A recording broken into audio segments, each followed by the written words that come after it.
5 months after my wife passed away, I took her broken glasses to be repaired. They were the last thing she wore every day, the only keepsake I had left. But when the technician examined them, his hands started trembling. He didn't give them back. Instead, he locked the door, pulled me into the back room, and said something that shattered everything. "Check her will immediately, before you're the next one in the grave." Then he showed me what was hidden inside the frames. I nearly collapsed when I saw the face on that screen. I'm deeply grateful you're here listening to this. Before we begin, drop a comment below and let me know, where are you tuning in from right now? Your city, your country. I'd love to connect with you. Also, a quick note. This account blends some fictional elements for storytelling and reflection purposes. Any similarity to actual names or places is entirely unintended, but the lessons I'm sharing, those are worth your time. 5 months had passed since I lost Catherine, but her reading glasses still sat on the corner of her desk, right where she'd left them that morning. I'd walked past that desk every day, unable to touch anything. Her favorite pen, the half-finished crossword puzzle, the small jade plant she'd kept alive for 12 years. That afternoon, something shifted. Maybe it was the way the autumn light came through the window, the same way it used to catch her silver hair when she worked. I finally opened the desk drawer. The glasses were tucked beneath a stack of garden catalogs. The moment I picked them up, the left hinge gave way, and the frame split in two. I sat there holding both pieces, feeling like I'd broken the last physical piece of her I had left. Catherine had worn these glasses every single day. She was religious about it, never left the house without them. I remembered how she'd push them up her nose when she was concentrating, how she'd take them off and clean them obsessively with that little blue cloth she kept in her pocket. I couldn't just throw them away. I wouldn't. Ballard Avenue was quiet for a weekday. The rain had let up, leaving that clean mineral smell that only comes after a Seattle downfall. I parked in front of Porter's Optical, a small shop, tucked between a Thai restaurant and a vintage bookstore. Catherine and I used to walk this street every Saturday morning. Daniel Porter had been a friend for over 20 years. We'd met on a commercial renovation project back in 2004. When he opened his optical shop a decade ago, Catherine and I had sent flowers. After she passed, he'd come to the funeral. Shaken my hand, told me to call if I needed anything. The bell above the door chimed when I walked in. Daniel looked up from behind the counter. "James." He set down the frame he'd been adjusting. "It's good to see you." I set the broken glasses on the counter between us. His expression shifted the moment he saw them. Not surprise, something closer to concern. He picked them up carefully, turning them over in his hands. He pulled a jeweler's loupe from his drawer and bent over the frame, studying the right temple.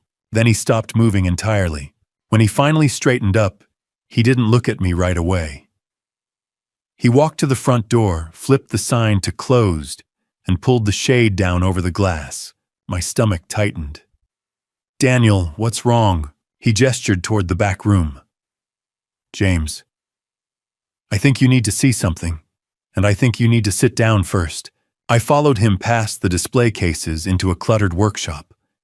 He cleared a space on the desk, set the glasses down under a bright lamp, and opened his laptop. He plugged a small cable into something I hadn't even noticed.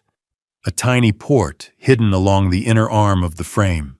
A file directory appeared on his screen. 3 video files, 2 audio files. All dated from April, the month Catherine passed. Daniel clicked on the first video. The footage was shaky at first, then stabilized. It took me a moment to recognize what I was seeing. Our kitchen. I could see the edge of the refrigerator, the bowl of fruit Catherine always kept on the island, the window over the sink. Then Ryan walked into frame. My son. My only son. 39 years old, a civil attorney with a corner office downtown. He was wearing the navy suit I'd bought him for his birthday last year. He moved with purpose. No hesitation. He opened the cabinet where Catherine kept her vitamins and pulled out the large bottle. From his pocket, he took out a small plastic bag. white pills inside. He unscrewed the vitamin bottle, poured the white pills in, shook it, put it back exactly where it had been. The whole thing took less than 30 seconds. Daniel's voice was quiet beside me. There's more. But I couldn't look away from the screen. Ryan was washing his hands at the sink, now drying them carefully on the dish towel. Then he walked out of frame. I heard the front door close. The timestamp in the corner read, April 14th, 7:15 a.m. Catherine collapsed at 2:47 a.m. on April 15th. I called 911. The paramedics said it looked like a stroke. She was gone before we reached the hospital. Daniel let the silence stretch. Then he said, his voice heavy with both anger and sorrow, James, Catherine came to me 3 weeks before she passed. She asked me to install this camera. She said she needed proof of something, but she wouldn't tell me what. She made me promise not to tell you unless something happened to her. He paused, his hand hovering over the mouse. See, I didn't know what she'd recorded until just now. But I know this checked the will immediately. Because if he did this to her, you're next. I couldn't breathe, couldn't move, couldn't look away from the frozen image on the screen. My son's hand holding that plastic bag, pouring those pills into my wife's vitamin bottle. The glasses were still on the desk between us. I picked them up with shaking hands, turning them over, finally seeing what I'd missed. The tiny lens, the hidden port. The weight of everything Catherine had carried alone. She'd known. For weeks she'd known. And she'd left me this. Daniel clicked to the next video file. And I realized I'd been living in a lie for 5 months. Daniel didn't ask if I wanted to keep watching. He just moved the cursor to the second file and clicked. Maybe he knew that if he gave me a choice, I'd walk out of that shop and spend the rest of my life pretending I'd never seen the first video. But I couldn't leave. Not now. The screen flickered, and there was our kitchen again. Later the same morning, judging by the light coming through the window. Catherine's glasses were on the counter, now angled toward the stove. I could see her moving in and out of frame, making her usual breakfast. Oatmeal with blueberries, the same thing she'd eaten every morning for 30 years. Ryan appeared in the doorway. He was still in that navy suit, but his tie was loosened now. He leaned against the counter, watching her. She didn't turn around, didn't acknowledge him, just kept stirring her oatmeal. He said something I couldn't hear. Catherine's shoulders stiffened, but she still didn't look at him. After a moment, Ryan pushed off the counter and left. The video jumped forward, timestamp 9:30 that night. The kitchen was dark, except for the light over the sink. The glasses were in a different position, now facing the breakfast nook, where Catherine liked to sit with her tea before bed. I recognized the blue mug. She always used the one with the chipped handle she refused to replace. Ryan walked into frame again. This time he was on his phone, pacing. His voice came through clearly. Catherine must have been sitting close enough to the glasses for the microphone to pick it up. "It's done," he said. "I used the amount we discussed." A woman's voice responded tinny through the phone speaker. "Jessica." I'd recognize my daughter-in-law's voice anywhere, that slight southern accent she'd never quite lost. "Are you sure it won't leave traces?" she asked. Her voice was tight, anxious. Ryan stopped pacing. "It breaks down in the body. Looks exactly like cardiac arrest. The ER won't even test for it, unless they have reason to suspect something. And why would they? She's 62, has high blood pressure, takes medication. It'll look like a stroke. When? 24 to 48 hours. Maybe sooner, depending on how much she takes." He paused.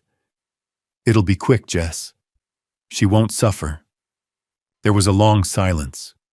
Then Jessica said quietly, "This is really happening. This is the only way.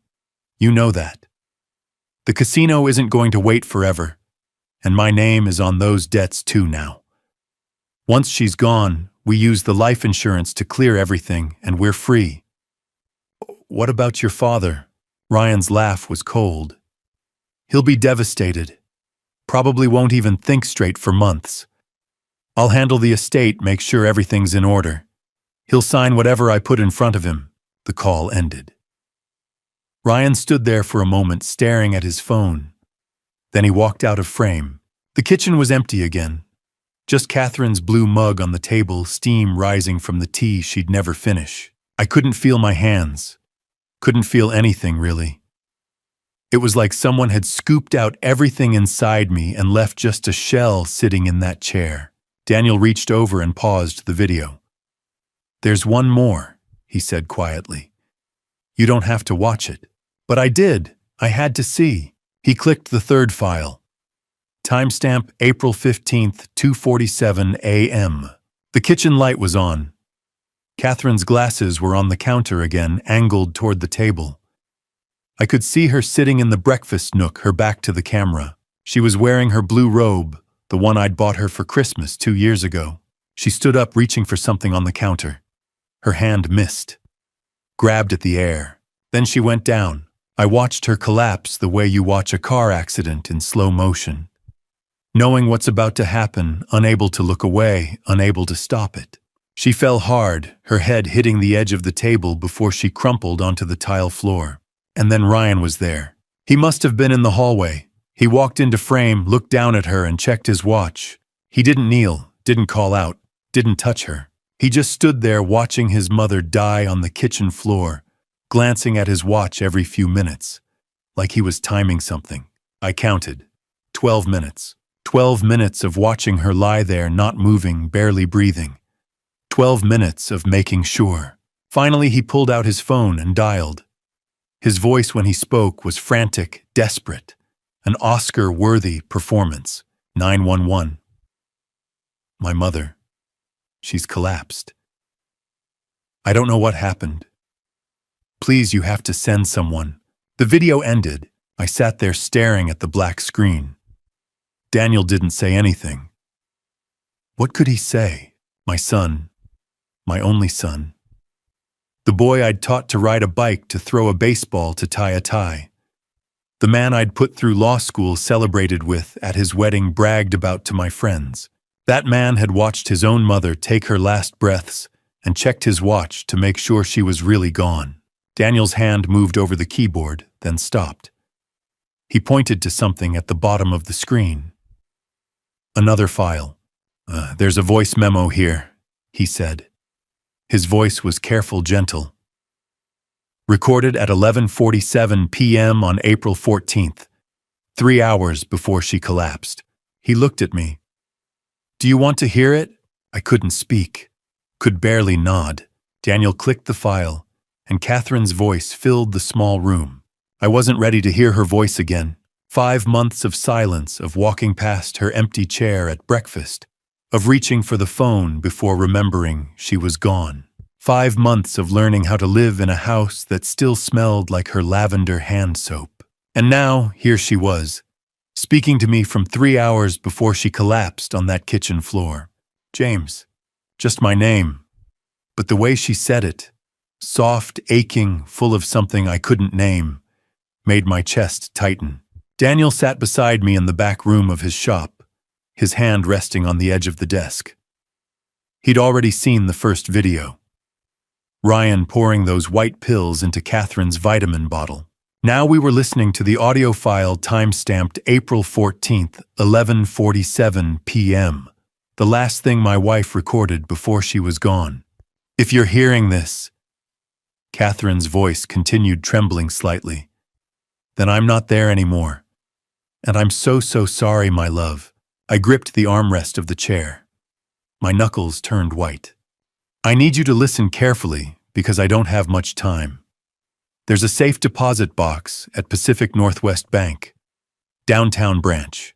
Box number 447. The key is in my desk, bottom drawer inside the blue envelope beneath my gardening catalogs. You need to go there. You need to open it." I glanced at Daniel. He was staring at the laptop screen, his jaw tight. "Inside that box, you'll find a letter. 8 pages. I wrote down everything. Every detail, every date, every piece of evidence I gathered. I couldn't say it all out loud, but I wrote it down for you." She paused, and I could hear the faint sound of rain against a window in the background. There's also a new will in that box. I met with Helen Patterson 2 days ago. Patterson and Marks, Pioneer Square. She notarized it. 95% of our estate goes to the Family Justice Foundation. Ryan gets $100,000. That's it. My breath caught. 100,000. Out of 2.7 million. He doesn't know about the new will, James. He thinks the old one is still in effect. He thinks he's going to inherit over $1 million when I'm gone. But he won't. Helen has the original in her office safe. Catherine's voice dropped lower, and I leaned closer to the speaker. I need you to promise me something. Promise me you won't confront him alone. Promise me you'll go to the bank first, read my letter, and then call someone. A lawyer, the police, anyone. Just don't face him by yourself, please. I closed my eyes. I love you, James. I've loved you since the day you spilled coffee on me at the university library and apologized 5 times in under a minute. I've loved you through 38 years of marriage. I love you now, even if I'm not there to say it anymore. Her voice wavered, and I heard her inhale sharply like she was trying not to cry. I wanted to tell you on our anniversary, November 3rd. I had it all planned. I was going to take you to that little restaurant on the waterfront, and after dinner I was going to show you everything. The evidence. The letter. The plan to protect you. I thought I had time. The recording went quiet for a moment. I was wrong. I thought I could handle this alone. I thought I could gather enough proof, confront him privately, and fix it before you ever had to know. But I waited too long, and now, she trailed off. Now I'm recording this at almost midnight, and I'm terrified. I'm terrified he knows I've been watching him. I'm terrified he's going to act faster than I thought. And I'm terrified that by the time you hear this, it'll be too late for me. My chest felt like it was caving in. The glasses I'm wearing right now, the ones you're probably holding if you're listening to this, they have a hidden camera. Daniel Porter helped me install it in March. He's a good friend, James. You can trust him. Check the videos. You'll see. She paused again, and when she spoke next, her voice was barely above a whisper. Amba Box 447. Blue envelope in my desk. Helen Patterson, Pioneer Square. Read my letter. It has everything you need. And James, please be careful, please. Another silence, longer this time. I'm sorry I carried this alone. I just wanted you to sleep peacefully for a few more nights. I wanted to protect you from the weight of it. But I see now. I should have trusted you. I should have told you the moment I knew. Her voice broke completely. Forgive me, my love. Forgive my silence. The recording ended with a soft click. The room was utterly still. Daniel's computer hummed quietly. Outside, I could hear the distant sound of traffic on Ballard Avenue, but inside that little back room, there was only silence and the echo of Catherine's voice. Daniel finally spoke, his tone careful. James, we need to call someone. A lawyer, the police. Someone who can help. I didn't answer. I couldn't. Because all I could think about was that blue envelope, the safe deposit box. The letter Catherine had written, knowing she might not live to see me read it. She'd known. For weeks she'd known our son was planning to harm her, and she'd faced it alone because she didn't want to break my heart. Daniel stood and pulled his phone from his pocket. I'm calling Margaret Thornton. She's a criminal defense attorney. Elder law, too. She'll know what to do. He dialed. I heard the phone ring once, twice. Then a woman's voice answered. This is Margaret Thornton. Daniel glanced at me, then spoke into the phone. Margaret, it's Daniel Porter. I have a client here who needs your help immediately. His wife passed 5 months ago. They said it was a stroke, but we just found evidence that suggests it wasn't natural. And we think his son is planning to harm him next. There was a pause on the other end. Bring him to my office, Margaret said. Now. Margaret Thornton's office was nothing like I expected.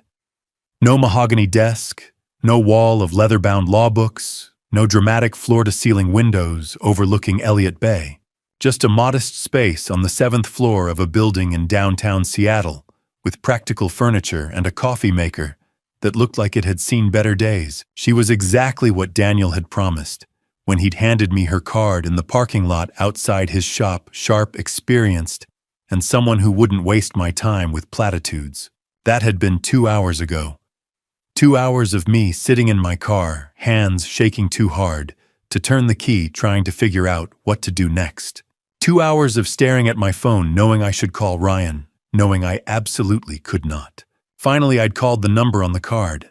Margaret had answered on the second ring and told me to come immediately. Now she sat across from me, 52 years old, with steel gray hair pulled back in a practical bun. Reading glasses perched on her nose as she watched the videos on Daniel's laptop for the 3rd time. I'd driven back to get it after she'd asked to see the evidence herself. She didn't react the way Daniel had. No sharp intake of breath, no hand over her mouth. She just watched, made notes on a yellow legal pad, and occasionally paused to replay a section.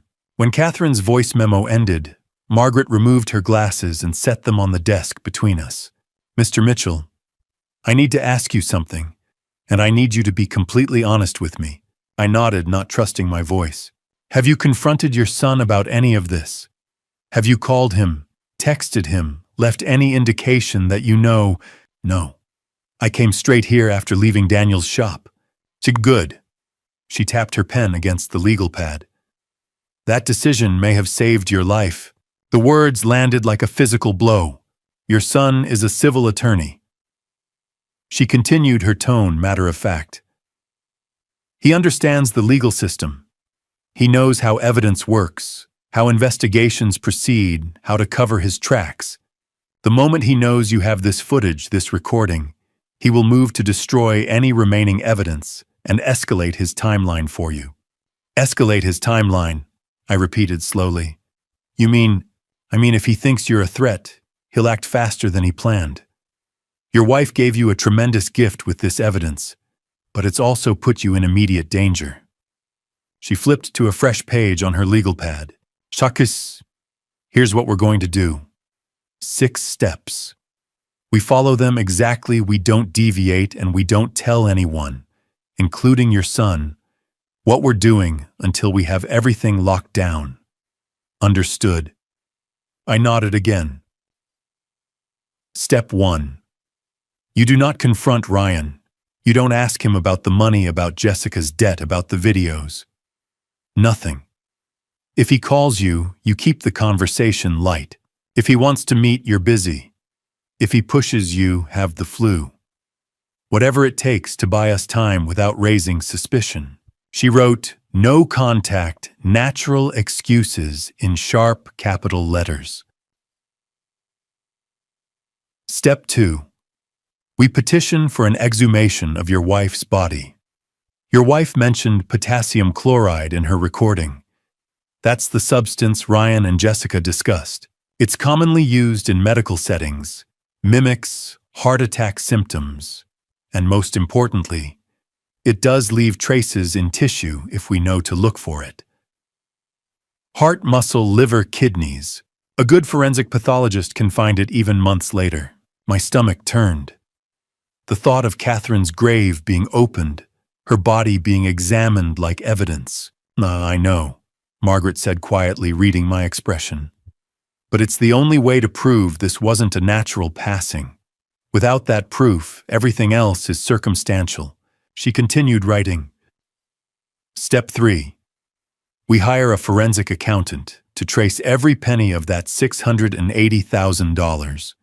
Where it went, when, how. Bank records, wire transfers, cash withdrawals. We build an airtight paper trail showing systematic embezzlement over 18 months. Step 4. We verify the new will with Helen Patterson. I'll contact her directly, attorney to attorney. We'll confirm it's properly executed, legally binding, and that Ryan has no knowledge of its existence. Step 5. From this moment forward, you record every interaction with your son. Washington is a one-party consent state, which means you can legally record any conversation you're part of without the other person's knowledge. If Ryan calls you, record it. If he shows up at your house, your phone is recording in your pocket. Everything. Margaret looked up from her notes. Step 6, and this is crucial. You do not sign anything Ryan puts in front of you. Power of attorney, financial documents, anything. If he asks you to sign something, you tell him you want your own lawyer to review it first. If he pushes you, cite me. Tell him I'm helping you organize Catherine's estate. Use me as a buffer. She set down her pen and leaned back in her chair. These 6 steps give us a foundation. But Mr. Mitchell, I need you to understand something. I'm an elder law attorney with criminal defense experience. I can help you navigate this, protect your assets, and build a case. But what your son did to your wife, that's homicide. We need law enforcement involved. The word hung in the air between us. Homicide. My son had committed homicide. I have a contact at Seattle PD, Margaret continued. Detective Laura Hayes' Homicide Division. She's smart, thorough, and she doesn't let cases go. But before I call her, I need your permission. Once we bring law enforcement in, there's no going back. This becomes an official investigation. Your son will likely be arrested. This will be public. Your life will never be the same. I thought about Catherine's voice on that recording. The way she'd apologized for keeping secrets. The way she'd warned me I was next. I thought about Ryan standing in our kitchen, watching his mother take her last breaths, checking his watch. Call her, I said. Call Detective Hayes. Margaret picked up her phone, but before she dialed, she looked at me one more time. James, your son, is a civil attorney. He knows how to manipulate the system, how to make himself look sympathetic, how to cast doubt. We need to be smarter than him, faster than him, and we need to be absolutely certain of every move we make. She pressed a number on speed dial. And we need Detective Laura Hayes from Seattle PD Homicide to make sure he doesn't get away with this. The phone rang once, twice. Then a woman's voice answered, and Margaret said something I'll never forget. Laura, I have a client whose son poisoned his mother and is planning to do the same to him. We have video evidence. How fast can you get to my office? I didn't sleep Tuesday night. Just stared at the ceiling, listening to every creak of the house, settling every car that passed, wondering if one of them would slow down and stop. Margaret had said Detective Hayes would need 24 hours to review the evidence. 24 hours felt like an eternity when you knew your own son was planning to make your passing look like grief-driven despair. Wednesday morning, I forced myself through the motions of normalcy. Coffee, shower, get dressed. Act like a man who doesn't know his only child wants him gone. The note was waiting when I walked out to my car. A single piece of paper folded once tucked under the driver's side windshield wiper. My hands were shaking before I even opened it. The handwriting was unfamiliar. Neat, feminine, urgent. He knows, run. That was it. 4 words. No signature, no explanation. I looked around the parking area. My neighborhood was quiet at 8 in the morning.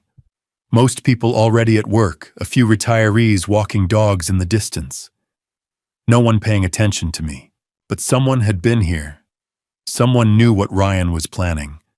Someone was trying to help me, or someone was trying to scare me into making a mistake. I got in the car, locked the doors, and sat there with the note in my lap, my heart hammering. Margaret's voice echoed from yesterday, your son will move to destroy evidence and escalate his timeline. If he knows I have the footage. I drove home faster than I should have, nearly running a red light on Ballard Avenue. Inside, I went straight to my home office and pulled out the filing cabinet, where Catherine and I had always kept important documents. I found it in the life insurance folder tucked behind our legitimate policies. A policy I'd never seen before. Pacific Mutual Life Insurance, $1.5 million. Issue date March 15, 2024. Insured James Robert Mitchell. Beneficiary Ryan Thomas Mitchell. My signature at the bottom. Except I'd never signed this. Never even heard of Pacific Mutual. The signature was close. Someone had practiced. but the capital M in Mitchell was wrong. Too loopy. I always made mine angular a habit from years of architectural drafting. My phone rang and I nearly dropped the policy. Ryan's name on the screen. I answered on the fourth ring, trying to keep my voice steady. "Hey, buddy." "Dad. Finally. I've been trying to reach you since yesterday. Sorry, I've been busy, dealing with some of your mom's things." A pause. "Actually, that's why I'm calling. I think it's time we get your affairs in order too.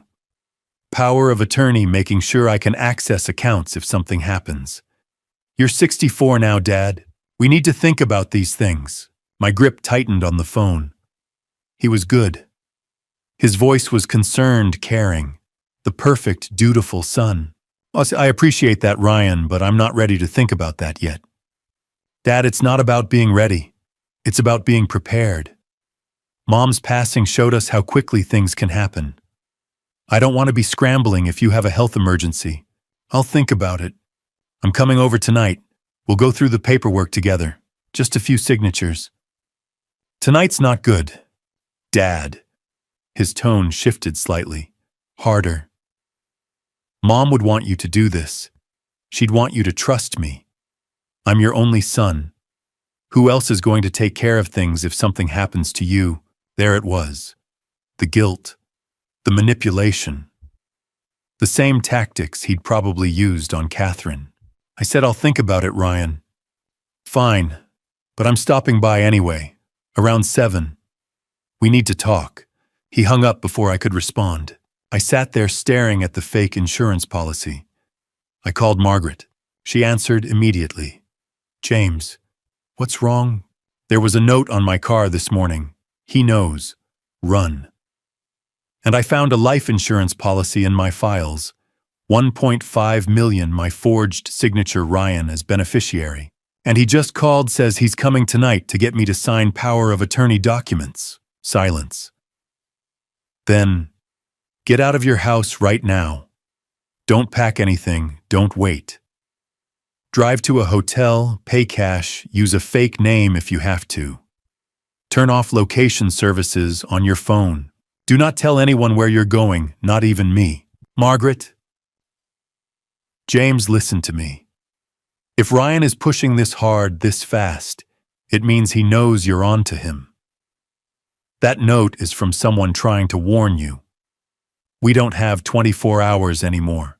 We might not even have 24 minutes. Get out. Now. I grabbed my wallet and keys, leaving the fake policy on my desk. As I headed for the door, I pulled up my security camera app. The one we'd installed last year after break-ins in the neighborhood. The live feed showed my front porch. Empty. Then I scrolled back through the recorded footage from the past hour. My blood ran cold. Ryan had been there. 30 minutes ago, while I was still in my office, he'd walked up to the front door, tried the handle. Locked, thank God. Then stood there for almost 5 minutes, peering through the living room window. Finally, he'd pulled out his phone and typed something. Then walked back to his car. I switched to the street view camera and zoomed in on his phone screen in the recording. The angle was just right to catch what he'd typed. A text message.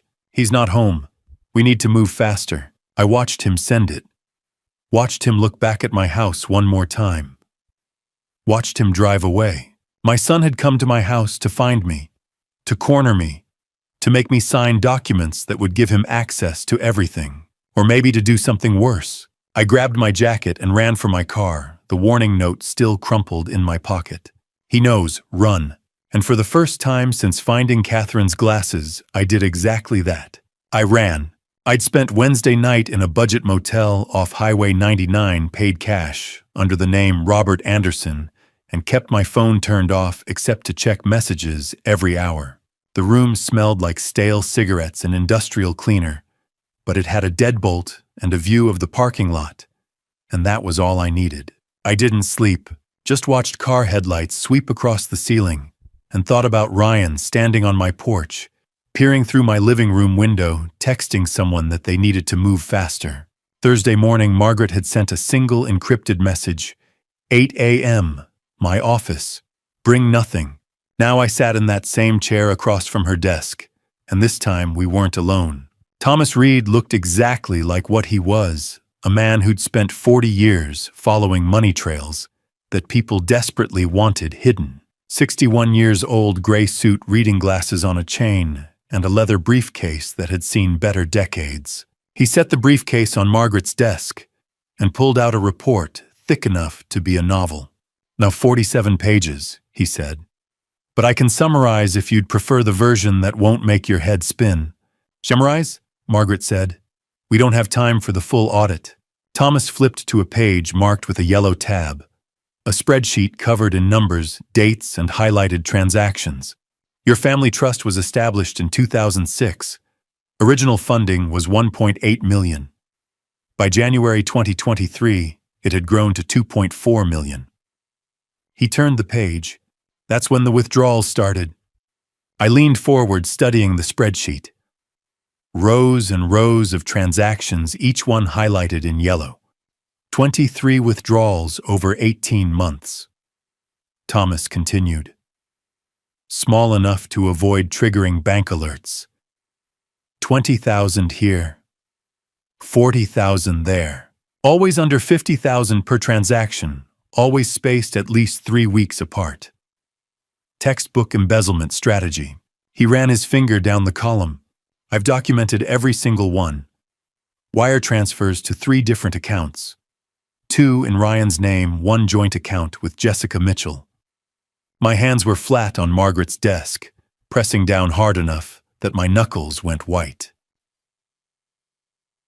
"The current balance of the trust is $1.72 million. Your son embezzled $680,000 over a year and a half. He did it slowly, carefully, and he would have gotten away with it if your wife hadn't been watching." "She knew," I said quietly. "In her recording, she said she'd been tracking it since March. To March of this year," Thomas confirmed. "That's when the withdrawals got larger, more frequent. He was getting desperate." Margaret leaned back. "Desperate for what? Where did the money go?" Thomas flipped to another tabbed section. This one had photographs, screenshots of casino statements, credit reports, collection notices. "Jessica Mitchell has a gambling problem. High-stakes poker and blackjack at Emerald Bay Casino. She currently owes the casino $920,000. The number hit me like a fist to the gut. The debt is held by Pacific Holdings LLC, a shell corporation run by people you don't want to owe money to. The kind who don't take you to court when you don't pay. They handle collection differently." "How differently?" I asked. Thomas didn't sugarcoat it. "Broken bones first, then escalates from there. Jessica took out the loans starting in early 2022. By January 2023, she couldn't make the interest payments. The casino gave her a deadline, December 31st, 2024. Pay in full or face consequences." "So Ryan started stealing from the trust," Margaret said. "He started stealing," Thomas confirmed. "But $680,000 doesn't cover $920,000. He was still short by $240,000. "The life insurance," I said. "Catherine's life insurance," Thomas nodded. "Your wife had a $500,000 policy through her employer. Ryan was the secondary beneficiary after you.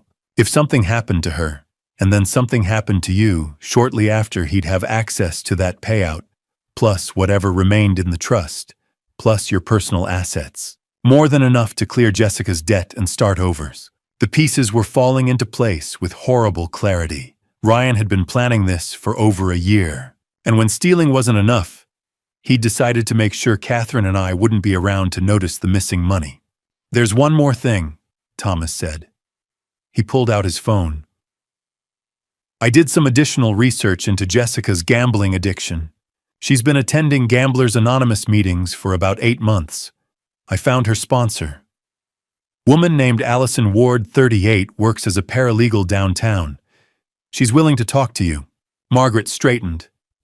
"Willing to testify?" Potentially. "She's scared," but she's also angry about what Ryan convinced Jessica to do. I gave her your number. She said she'd reach out directly. As if on cue, my phone buzzed in my pocket. I'd turned it back on during the drive to Margaret's office. Unknown number. I opened it. Mr. Mitchell, this is Allison Ward. I was Jessica's sponsor at GA. I left that note on your car Wednesday morning. Jessica told me things she shouldn't have. Ryan hired someone to tamper with your car brakes, make it look like an accident. She was supposed to keep quiet, but she broke down in our last meeting. Said she couldn't live with another person's life on her conscience. You need protection immediately. The man Ryan hired is a professional. His name is Marcus Cole. Please be careful. I read the message twice, then handed the phone to Margaret. Her expression went cold. Your car. Where is it? Still at my house. I took a rideshare to the motel. Don't go near it. Margaret was already dialing. Laura, we have a new problem. The son hired someone to cut the brake lines. We need the car impounded and examined, and we need protection on my client right now. Thomas began packing up his report, but he paused and looked at me. Mr. Mitchell, I've been doing this work for 30 years. I've seen people steal from their businesses, their partners, their parents. But I've never seen someone steal from their family and then systematically plan to end their lives to cover it up. Your son isn't just a thief. He's something much worse. I didn't respond. Couldn't. Because I was thinking about Catherine's voice on that recording about how she'd said Ryan was desperate. She'd been right. And desperate people don't stop until they get what they need, or until someone stops them. Volunteer Park in the afternoon was the kind of peaceful that felt wrong when your son was planning to tamper with your brakes. Families walked dogs. Joggers passed by with their headphones in. A group of teenagers skateboarded near the conservatory. I sat at an outside table at the small cafe near the water tower, nursing a coffee I hadn't touched, watching every person who walked up the path. Margaret had insisted I take a rideshare here and sit where I could see all the approaches. She arrived 10 minutes late, scanning the area. 38 years old, dressed in business casual, like she'd come straight from work. Dark hair, pulled back minimal makeup, and the kind of tired eyes that came from carrying other people's secrets. She carried a brown leather messenger bag. When she spotted me, she hesitated, then walked over and sat down without shaking hands. Mr. Mitchell, thank you for meeting me. She glanced around again. I shouldn't be here. If Ryan finds out I talked to you, or if Jessica finds out I warned you, they won't, I promise. Allison didn't look convinced, but she opened her messenger bag and pulled out a small USB drive, setting it on the table between us. Jessica came to her first Gamblers Anonymous meeting 8 months ago. She'd hit rock bottom, $920,000 in debt to people who don't forgive debts. She was terrified. That's when I became her sponsor. She wrapped her hands around the coffee cup I'd bought for her. So, 3 weeks ago, she broke down completely. Said she couldn't do it anymore. Couldn't live with what Ryan was planning. She told you about my wife. Allison nodded. She told me Ryan had used something to make it look like your wife had a stroke. Said he'd been planning it for months. And then she told me about you. My coffee cup was cold in my hands. She said Ryan had hired someone. A professional. Someone who specializes in making problems disappear. She gave me a name, Marcus Cole. 45 years old, has a record in Oregon. He's what they call a cleaner. Someone who handles situations that need to look like accidents. How much did Ryan pay him? $50,000, half up front, half when the job is done. $50,000 to end my life. Jessica told me the plan. Allison continued. Marcus was supposed to cut your brake lines. Make it look like mechanical failure. Ryan knew your routine. That you drive Highway 99 every morning. Lots of traffic, steep grades, plenty of opportunities for a crash. She pushed the USB drive closer to me. I couldn't let it happen. I've been a sponsor for 3 years, worked with dozens of people trying to rebuild their lives. but I've never had someone confess to conspiracy and taking a life. I couldn't go to the police directly. Jessica would know it was me. But I couldn't just do nothing. So you left the warning note. I left the note, and I did something else. She tapped the USB drive. 3 weeks ago, Jessica told me Ryan and Marcus were meeting at a bar in Fremont to finalize the details. I went too. Sat in the back with my phone recording. I got the whole conversation. My hand closed around the USB drive. You need to understand something. These aren't good people. Marcus Cole isn't some amateur. He's done this before. And Ryan talked about you the way someone talks about a business transaction. No emotion, no hesitation, just logistics. Can I listen to it? Allison pulled out her phone and a small portable speaker from her bag. I made a copy. Better you hear it now so you know what you're dealing with. She plugged in the speaker and pressed play. The audio quality was decent despite the background noise. Then Ryan's voice cut through. So we're clear on the approach? A deeper voice responded. Marcus. Brake lines. Cut them about 70%, leave enough that he can drive a few miles before they fail completely. Makes it look like gradual wear, not sabotage. Timeline. I can do it in under 5 minutes if I have access to the vehicle. He parks in his driveway, usually gone for his morning walk around 7. More than enough time. Make it look like an accident. He's 64 drives Highway 99 every morning. Anyone investigates, they'll see an old man who didn't maintain his vehicle properly. Marcus's laugh was cold. Old man on a steep grade with no brakes. Clean as it gets. When's the timeline? Before Thanksgiving. I need access to his accounts by December. The casino deadline is December 31st. And if something happens before I can finish the job, then I'll handle it myself. But I'd prefer to stay clean.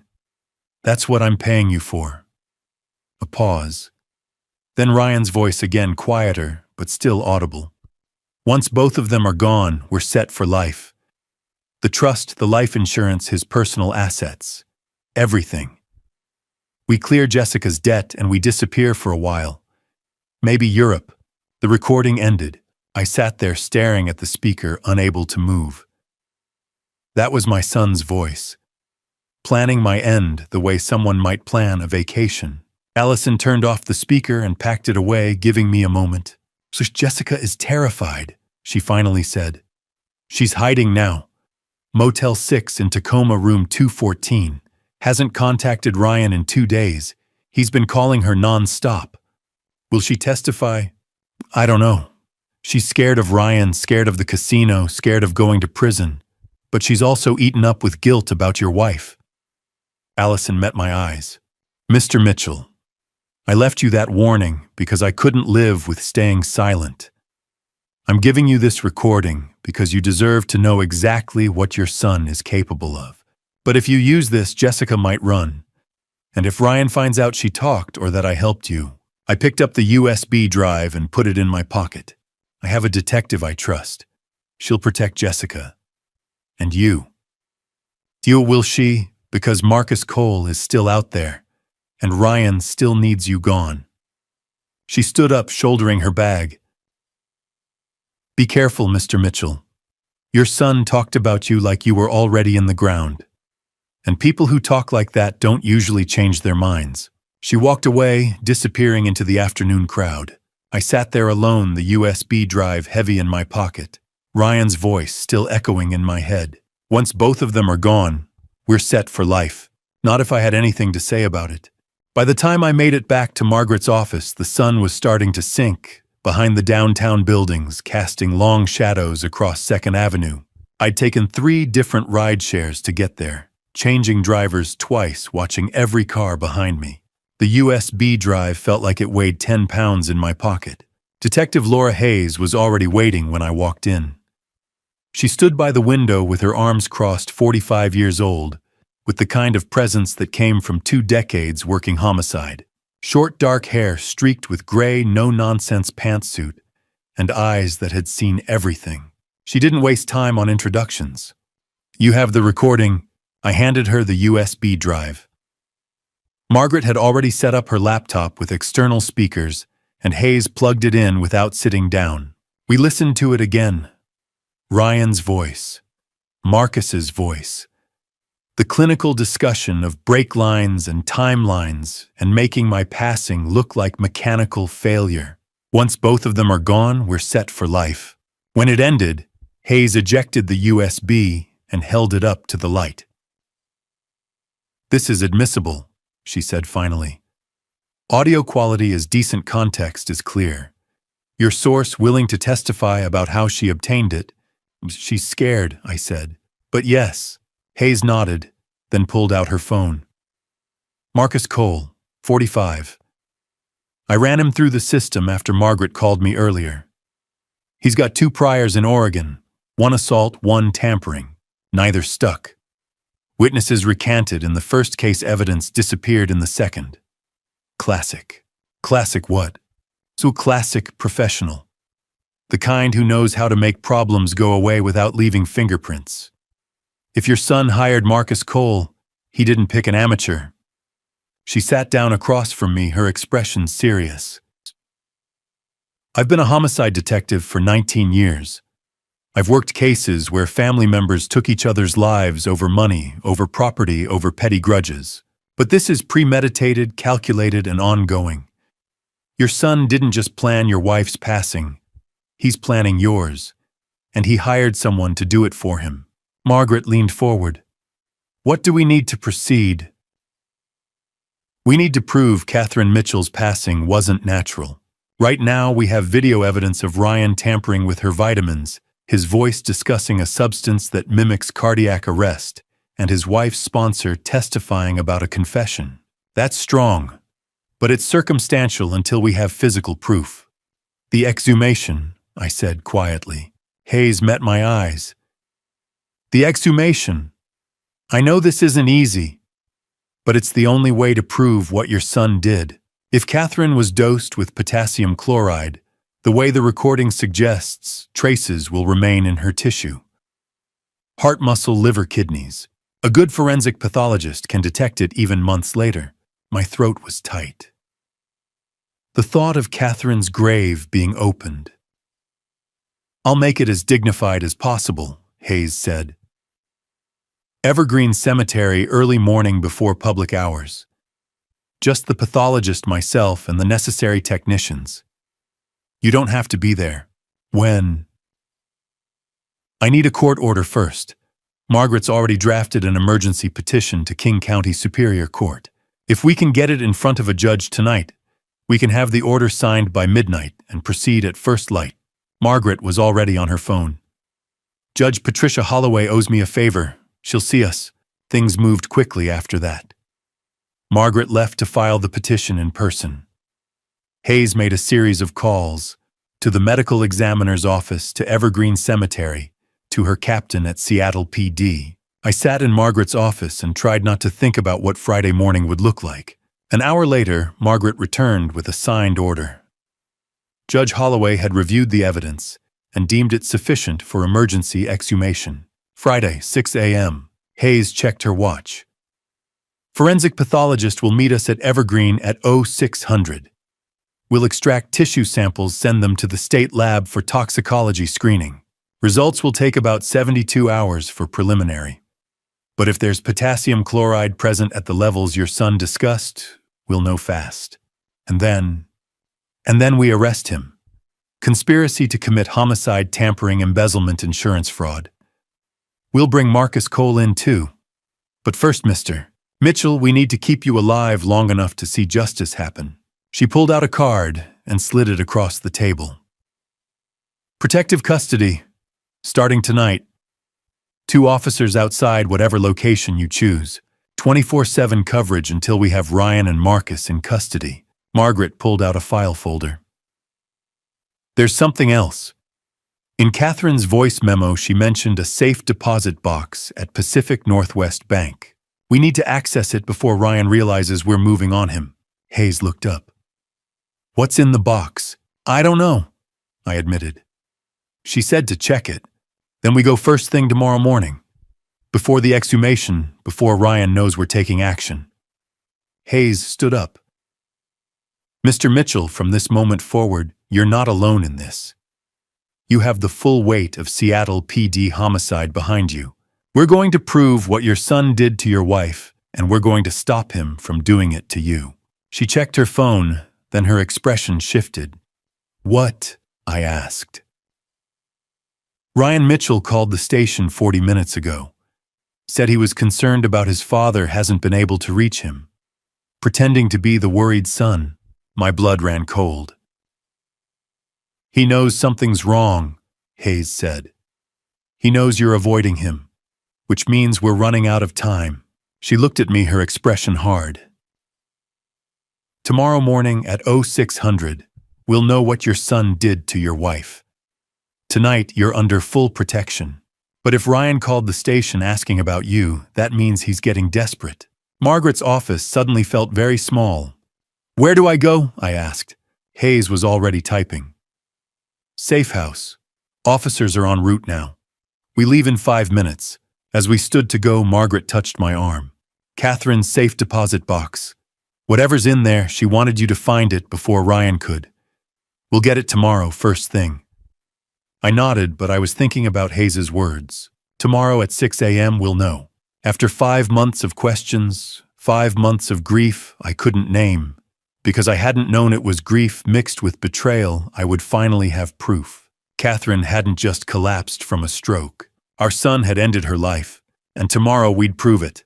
Dawn hadn't broken yet when Margaret and I pulled up to Pacific Northwest Bank. The streets were empty, the sky that deep purple-black that comes just before sunrise. We'd left the safe house at 4:32, police officers trailing us in an unmarked car. In less than an hour, they'd be opening Catherine's grave. But first, we needed to know what she'd left behind. The bank manager met us at the entrance, a woman in her 50s, who'd clearly been woken up early for this. Margaret had called in another favor, a judge's order allowing emergency access to the safe deposit box. The manager didn't ask questions, just checked our identification before leading us through the empty lobby to the vault. My hand went to my pocket, feeling for the small envelope I'd found in Catherine's desk. Just a blank white envelope with a single key inside. Now I knew why. "Me box 447, the manager said, running her master key through the lock. She stepped back. Take your time. Margaret and I were alone in the small private room. I pulled out the box and set it on the table between us. Inside were 3 things. A thick envelope. Catherine's handwriting on the front, for James. If you're reading this, I'm gone. A legal document folded and bound with a blue cover. Last will and testament of Catherine Ann Mitchell. And a small USB drive in a plastic case labeled April 15th, 1 a.m. I reached for the letter first. 8 pages written in Catherine's careful script. I recognized the pen I'd given her for our 30th anniversary. My vision blurred before I even started reading. My dearest James, if you're reading this, then I failed. I'm so sorry, my love. I had to stop, press my palm against my mouth, force myself to keep reading. I planned to tell you on our anniversary, November 3rd. I was going to show you everything I'd discovered, but I don't think I have until November. Ryan knows I found out about the money. $680,000, James. Our son has been stealing from us for 18 months. When I confronted him 2 weeks ago, he told me about Jessica's gambling debt, about the casino, and then he told me that if I said anything, he would make it look like I had an accident. I didn't believe him at first, but then I saw something in his eyes, something cold and desperate. So I took precautions. I had a camera installed in my reading glasses. Every conversation in our kitchen has been recorded since March 28th. If Ryan did something to me, the evidence is there. I also changed our will. 3 days ago, I met with Helen Patterson. 95% of our estate goes to the Family Justice Foundation. Ryan gets 100,000. Enough to show I didn't cut him out entirely, but not enough to make my passing profitable. James, I need you to understand why I didn't tell you. Because you love him so completely. You've always seen the best in our son, and I couldn't bear to be the one to destroy that. I thought, if I gathered enough evidence, if I gave Ryan one last chance, maybe he'd choose differently. I was wrong, so I'm leaving you this. All the evidence you need, and I'm begging you, please don't confront him alone. Please protect yourself, because my love, I think you're next. I love you. I've loved you since the day you spilled coffee on me in that library 39 years ago. Forgive my silence. I just wanted you to sleep peacefully for a few more nights, without having to cry over our son. All my love, always and forever, Catherine. April 14th, 2024, 11:30 p.m. 3 hours later, she'd collapsed on our kitchen floor. I couldn't speak, just sat there holding those 8 pages. Margaret reached for the will. The legal document was straightforward, dated April 12th, 2024. 95% to the Family Justice Foundation, 5% to Ryan. With the hope that he will use these funds to address the debts that have caused him such distress. Even in her final legal document, Catherine had tried to save him. Margaret picked up the USB drive. We should see what's on this. She plugged it into her laptop.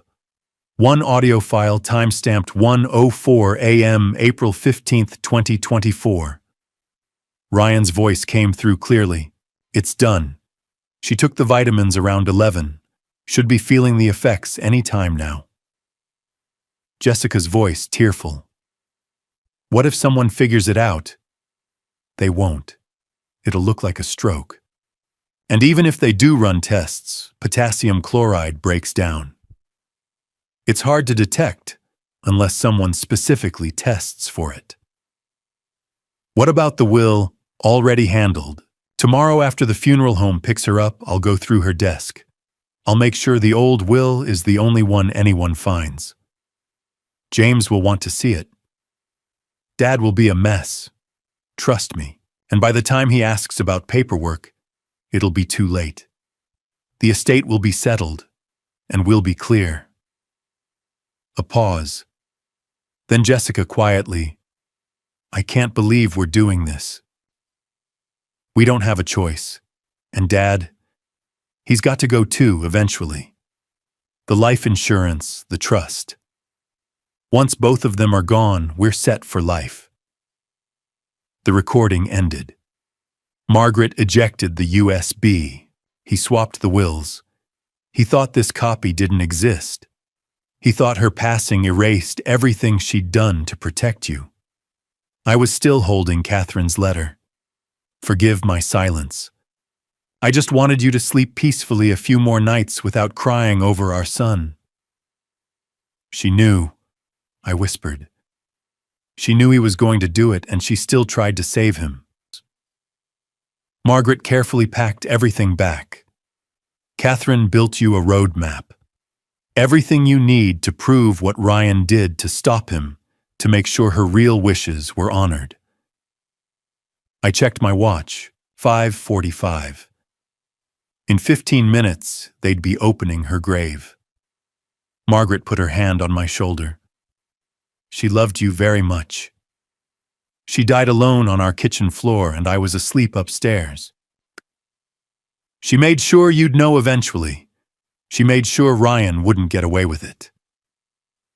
We walked out into the pre-dawn darkness. The police escort was waiting. Detective Hayes was already at Evergreen Cemetery. In a few minutes, we'd have physical proof of what Ryan had done. But I already had everything I needed in my hands. Catherine's words, Catherine's will, Catherine's evidence. My wife had protected me from beyond the grave. Now it was time to make sure she didn't do it in vain. The sun broke over the horizon as the forensic team set up their equipment around Catherine's grave. Evergreen Cemetery was quiet at 6 in the morning. just the sound of birds waking and the careful, methodical work of professionals who understood the weight of what they were doing. I stood 30 feet back, with Margaret holding the leather folder that contained Catherine's letter and will. Detective Hayes had positioned herself between us and the excavation site. I didn't want to watch, but I couldn't look away. The forensic pathologist had explained the process before they started. Careful excavation, respectful handling, tissue samples from the heart, liver, and kidneys. Catherine's body would be treated with dignity, then returned to rest within hours. It didn't make it any easier to watch them begin. Hayes's phone rang at 6:12. She stepped away to answer it, her expression shifting from professional calm to sharp alertness. When she walked back, her jaw was tight. "We have a problem. Your son is at the precinct." My stomach dropped. "What?" "He filed a missing person report at 5:30 this morning. Claims you've been missing for 48 hours, that you're showing signs of cognitive decline and may be a danger to yourself. He brought a psychiatrist with him and is demanding an emergency psychiatric evaluation." Margaret's expression went cold. "He's trying to have James declared incompetent. That's exactly what he's trying to do." Hayes looked at me. "If he can get a doctor to sign off that you're mentally unfit, he can petition for emergency conservatorship. Control your finances, your medical decisions, everything. Can he do that?" "Not if we move fast." Hayes was already walking toward her car. "We need to get to the station now." We drove to the precinct in 15 minutes that felt like an hour. The Seattle Police Department downtown precinct was just starting its morning shift change when we pulled in. Hayes led us through a side entrance to a conference room on the second floor. Ryan was there with a man I didn't recognize. Late 40s, expensive suit, wire-rimmed glasses. The psychiatrist. They both stood when we entered. Ryan's face was a perfect mask of concern. "Dad, thank God. We've been so worried. You haven't answered your phone in 2 days. Cut it," Hayes said flatly. "Save the performance for someone who doesn't have video evidence of you discussing your father's brake lines." Ryan's expression flickered, just for a second. Then the concern was back. "Detective, I don't know what you think you have, but my father is clearly not well. He's been exhibiting signs of paranoia, possibly early-stage dementia." The psychiatrist stepped forward. "Dr. Nathan Pierce. I've known the Mitchell family for several years. Ryan called me this morning concerned about his father's mental state. I'm here to conduct a voluntary evaluation." "There's nothing voluntary about this," Margaret cut in. "My client is under protective custody of the Seattle Police Department following credible threats to his life. This is a coordinated effort to have his father declared incompetent so he can seize control of financial assets. I'm refusing any psychiatric evaluation," I said, my voice steady. Ryan took a step toward me. "Dad, please. I'm just trying to help. You haven't been yourself since Mom passed." I reached into the leather folder and pulled out Catherine's letter. 8 pages in her handwriting. "Your mother wrote this the night you ended her life. April 14th, 11:30 p.m. 3 hours before she collapsed. Want me to read it to everyone here?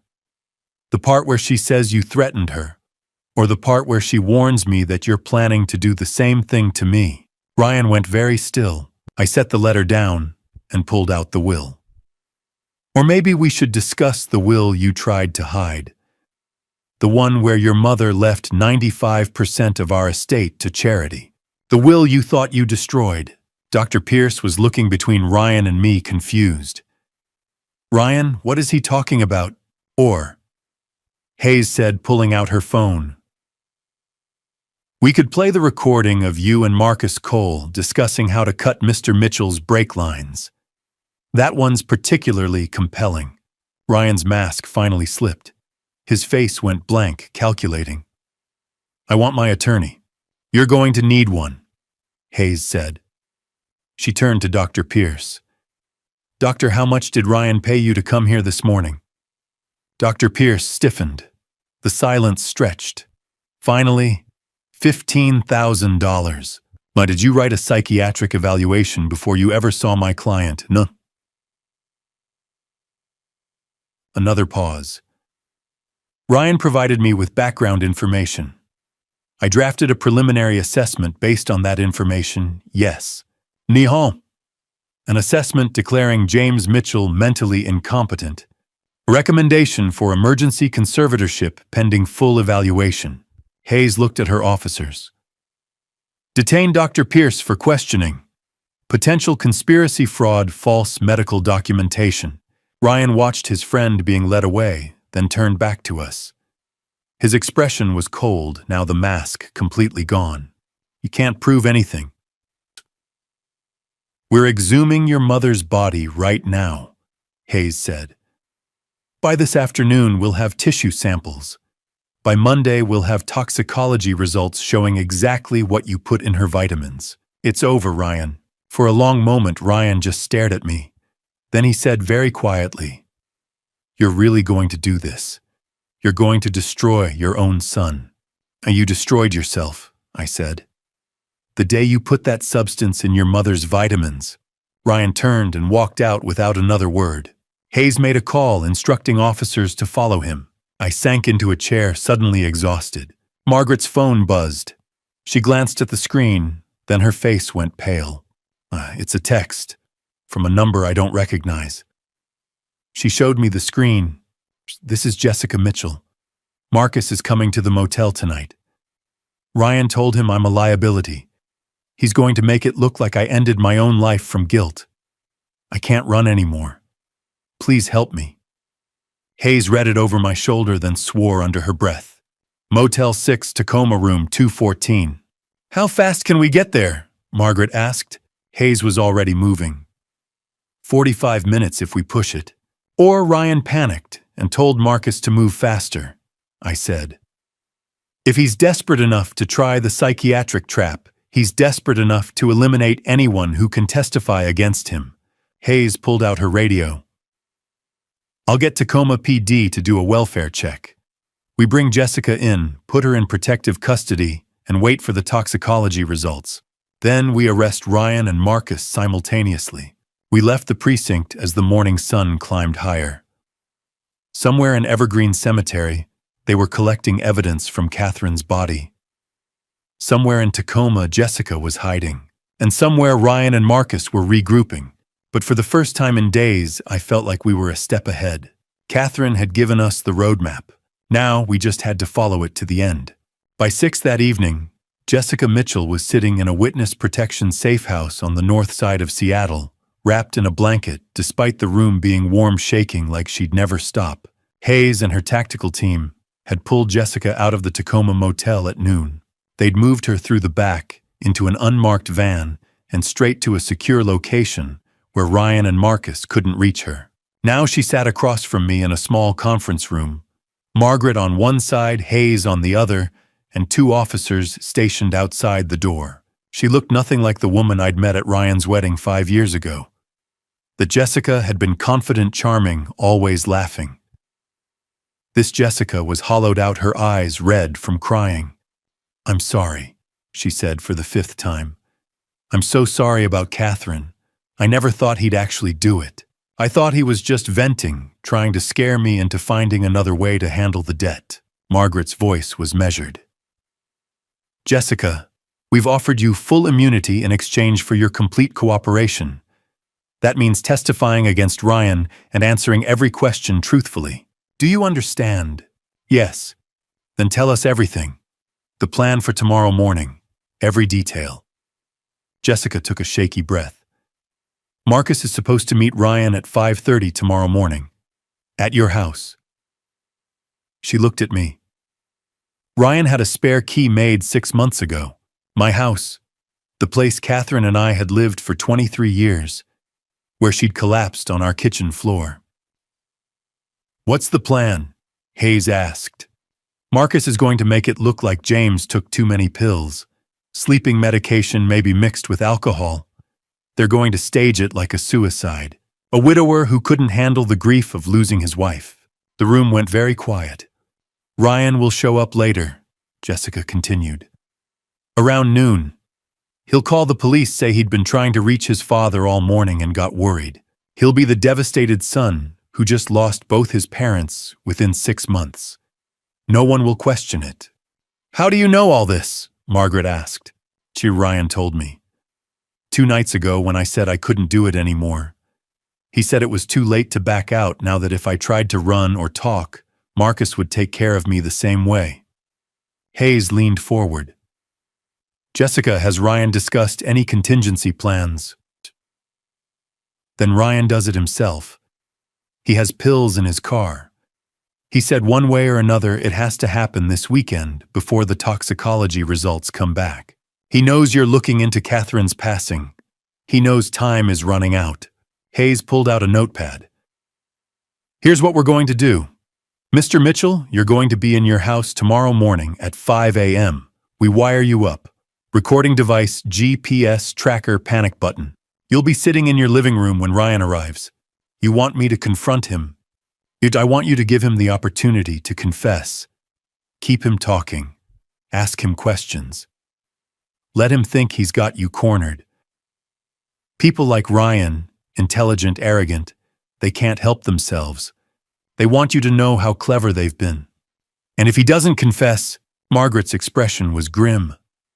Then we have nothing admissible until the toxicology results come back Monday. And by then Ryan might flee. We need him on tape, James. What about Marcus?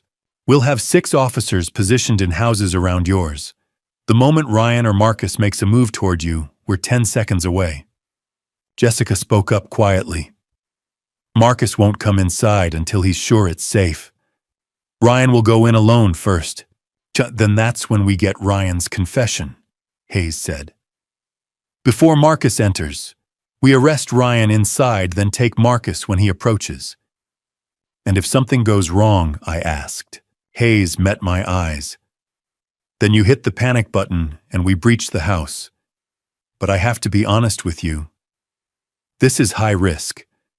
Ryan is desperate, and desperate people are unpredictable. I thought about Catherine's letter, about how she'd faced Ryan alone, gathering evidence, trying to protect me, about how she'd died on our kitchen floor while I slept upstairs. I'll do it, I said. Hayes nodded slowly. Then we start preparing now. I'll have a tech come in tonight to fit you with the wire and go over the panic button protocols. The officers will be in position by 4:30 a.m. You'll enter your house at 5, turn on a single lamp in the living room and wait. And I just talk to him. You talk to him. You listen. You let him tell you what he did. And you stay calm no matter what he says. The rest of the evening was a blur of preparation.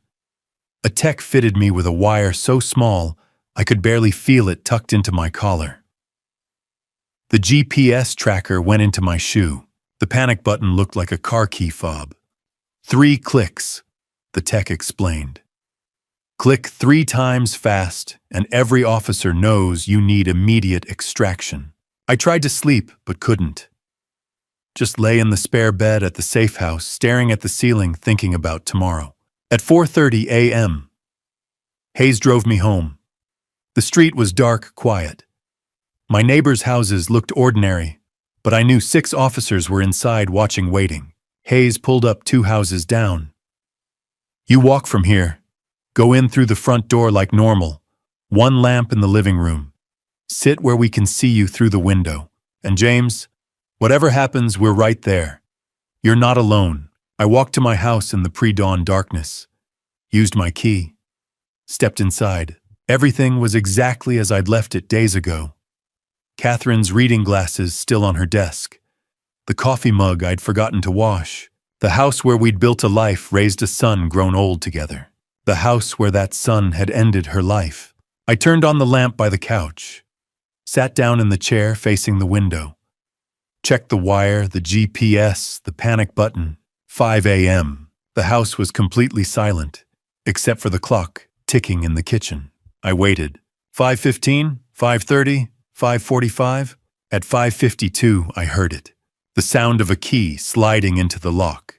The front door opened slowly, carefully. Ryan stepped inside, silhouetted against the early morning light. He was carrying a black duffel bag. Our eyes met across the dark living room, and for the first time since this nightmare started, I was face to face with my son. Ryan closed the door behind him and flipped the light switch. The sudden brightness made me blink, but I didn't move from my seat on the couch. For a moment, he just stared at me. Then his face arranged itself into an expression of relief that might have fooled me a week ago. Dad, I was so worried. You haven't been answering your phone. I stayed exactly where I was. My hand in my pocket wrapped around the panic button. The wire under my collar was recording every word. Through the window, I could see faint movement in the Hendersons' house.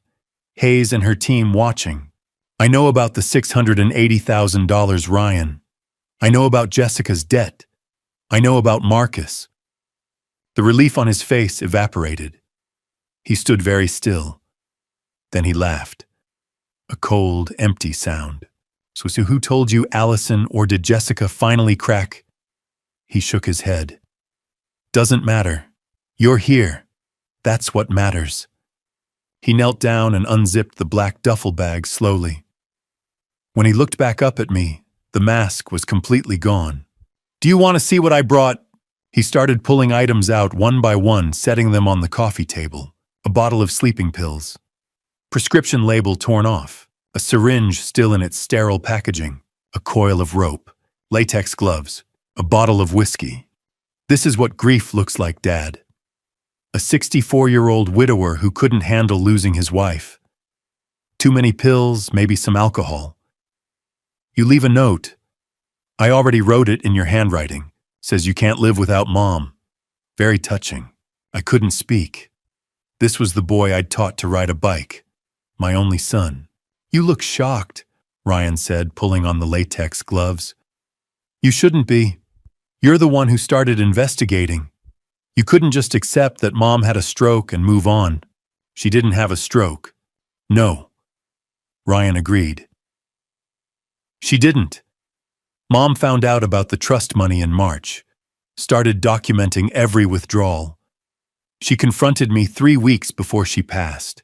Said if I didn't put the money back, she'd cut me out of the will and go to the police. He picked up the bottle of sleeping pills. I tried to reason with her. Explained about Jessica's debt. $920,000. The casino isn't the kind of people you just say no to. So you ended your mother's life for money. Ryan's expression hardened. I saved my wife's life. And mine. Mom had her whole life already. Jessica and I had decades ahead. It was a practical decision. A practical decision. Yes. Potassium chloride. Mimics cardiac arrest perfectly. Breaks down quickly. I put it in her vitamins on the 14th. She took them that night around 11. By 3 a.m. it was done. You watched her collapse. You waited 12 minutes before calling for help. 12 minutes. I needed to make sure. That's not cruelty, Dad. That's thoroughness. My hand tightened around the panic button. Not yet.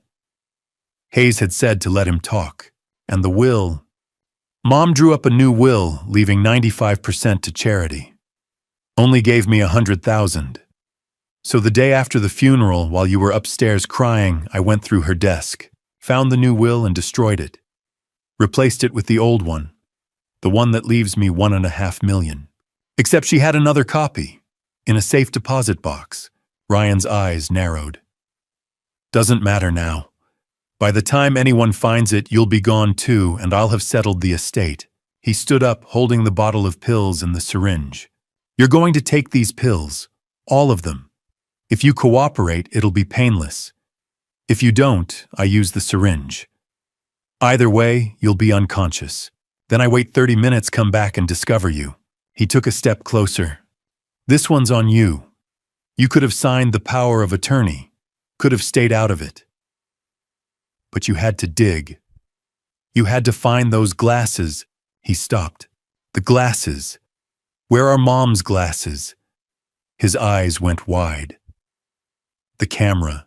She hid a camera in her glasses, didn't she? I didn't answer. Of course she did. I walked past them every day for 5 months. She recorded everything. Me putting the substance in her vitamins. Me watching her on the kitchen floor. He looked at me with something that might have been respect if it wasn't so twisted. Which means you've seen the videos. Which means you're recording this conversation right now. He moved fast, grabbed my shirt collar, yanked me up. His hands found the wire, ripped it away, threw it on the floor, and stomped on it. Did you really think I wouldn't figure it out? My hand was already pressing the panic button. 3 clicks. Ryan picked up the syringe, tore open the packaging. You should have trusted your son instead of playing detective. This is your fault. He took a step toward me, syringe raised. The front door exploded inward. Detective Hayes came through, first weapon drawn, 6 officers behind her. Seattle police dropped the weapon hands where I can see them. Ryan froze. For a second I thought he might fight. Then he dropped the syringe. It clattered on the hardwood floor. He sank to his knees, slowly, hands raised. I want my lawyer. Hayes moved in, cuffing him, while officers secured the duffel bag and photographed the contents. Another officer helped me up. You got it all? I asked Hayes. Even after he broke the wire, she tapped her ear. Backup recording from the device in your shoe, and we heard enough through the window. We've got his full confession, Mr. Mitchell. Every word. Ryan looked at me from the floor, his hands cuffed. You're really going to testify against your own son? You're not my son, I said quietly. I don't know who you are, but you're not the child Catherine and I raised. They let him out in handcuffs, blue lights flashing, more police cars arriving. Margaret appeared in the doorway. James, are you all right? I wasn't. Wouldn't be for a long time. Maybe never. But I nodded anyway. It's over, Hayes said.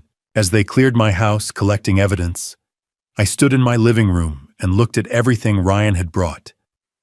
The pills, the rope, the note he'd forged. My son had come here to take my life the way he'd taken his mother's, and Catherine had made sure I'd be ready. Her glasses, her letter, her voice memo, her will. She'd fought him from beyond the grave and won. Detective Hayes stood over Ryan, her voice clear and measured as she read him his Miranda rights. Ryan knelt on my living room floor, hands cuffed behind his back, his face blank. The duffel bag and all its contents were being photographed by a crime scene tech. Do you understand these rights as I have read them to you? Why, I want my lawyer, Ryan said. His voice was flat, emotionless. I'm not saying another word. You've already said plenty. Hayes pulled out her phone, tapped the screen. Ryan's voice filled the room. The confession from minutes ago, crystal clear. I had no choice. The casino gave Jessica until December 31st. Hayes stopped the playback. Your confession was recorded on the backup device we installed in your father's smoke detector yesterday. Even after you destroyed the primary wire, we captured every word. I blinked. Smoke detector Hayes had kept it secret, even from me insurance, in case Ryan searched me and found the wire. Smart! One of the officers radioed from the back. Detective, we've got movement at the rear entrance. Hayes's hand went to her weapon. Who? Male hands raised, says he's here to surrender. Hayes moved toward the back door. I followed. The door opened slowly. A man stepped through, mid-40s, average height, wearing dark clothes. His hands were raised. Marcus Cole, he said calmly. I'm here to turn myself in. Hayes's weapon stayed trained on him. On your knees, hands behind your head. Marcus complied smoothly. I'm not armed, and I have information you're going to want. A USB drive in my left jacket pocket. Hayes nodded to an officer who retrieved the drive. They patted Marcus down. Why are you here? Hayes asked. Because I'm a professional, and professionals don't go down for amateurs. Marcus looked past Hayes to where Ryan was being held. I have recordings of every conversation with Ryan Mitchell since October 1st. 8 files. Every planning session, every payment discussion, every detail of what he wanted me to do. Hayes's eyes narrowed. The brake tampering. The brake tampering that I never actually did, Marcus corrected. When a civil attorney approaches me about making his father have an accident, I don't just take the job. I investigate, I record. I gather insurance. He smiled cold and professional. Guys like Ryan Mitchell always try to eliminate loose ends. So I took his money, $50,000 up front, and I documented everything. When it went sideways like this morning, I'd have proof I was just a contractor following orders. You were gathering evidence against your own client, Hayes said. I was covering my assets. Ryan was always going to lose. Hayes held up the USB. What's on this? 8 recordings. October 1st through yesterday. Every conversation. Ryan explaining about his mother about the potassium chloride. Ryan talking about his father about staging it as a grief-driven overdose. Ryan discussing payment schedules, $50,000 total. Marcus met Hayes's eyes. And for what it's worth, I never touched James Mitchell's car. Never cut any brake lines. I was stalling, waiting to see if Ryan would actually go through with it before I implicated myself. Hayes looked at me. Mr. Mitchell, do you know this man? Never seen him before in my life. Hayes turned back to Marcus. You're still under arrest for conspiracy. Well, I understand, but I'm willing to testify against Ryan Mitchell in exchange for a plea deal. Full cooperation. You get your homicide conviction, and I walk with reduced charges. They cuffed Marcus and led him to a separate vehicle. As they passed Ryan, Marcus looked at him with something like pity. I told you I don't work with amateurs. Another vehicle pulled up.